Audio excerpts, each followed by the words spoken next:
నమస్తే, welcome to TV 786. మైనార్టీల సంక్షేమమే మా లక్ష్యం.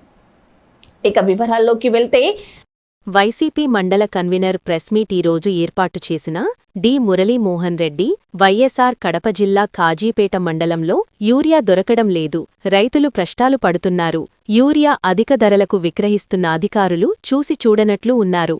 ఆయన విమర్శలు గుప్పించారు. ఈ సమావేశంలో వైఎస్ఆర్సీపీ జిల్లా ప్రధాన కార్యదర్శి పివి రాఘవరెడ్డి, మైదుకూరు నియోజకవర్గం రైతు విభాగం అధ్యక్షుడు నాగిరెడ్డి, కూనవరిపల్లి సర్పంచ్ భూమన సుబ్బారెడ్డి, దుంపలగట్టు సర్పంచ్ కృష్ణరెడ్డి, వైఎస్ఆర్సీపీ ఆర్గనైజేషన్ సెక్రటరీ వెంకట సుబ్బయ్య, మండల యువత అధ్యక్షుడు రమణ, మండల నాయకుడు కొండారెడ్డి మరియు కార్యకర్తలు పాల్గొన్నారు. రైతుల గురించి రైతుకు సర్కారు పట్టని అన్నదాత లాక్కందన అనే పేజీలో శీర్షికన వచ్చింది.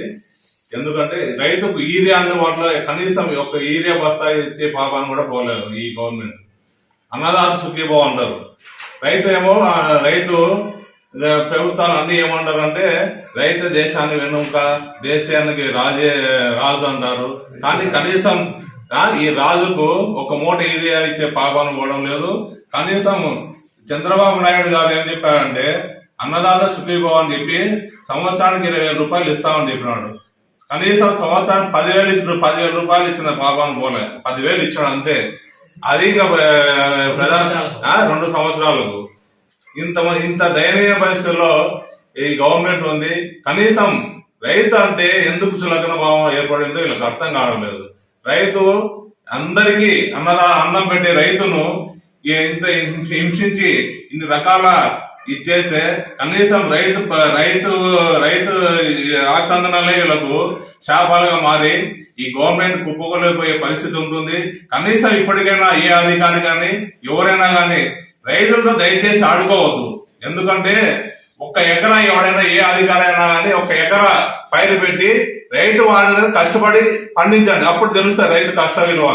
కానీ ఇంతవరకు కనీసం యూరియా ఏమంటారు ఏవో గారు, యూరియా ఇప్పుడు లాస్ట్ మూమెంట్ లో నేను అందించిన 300తో అందించిన అంటారు.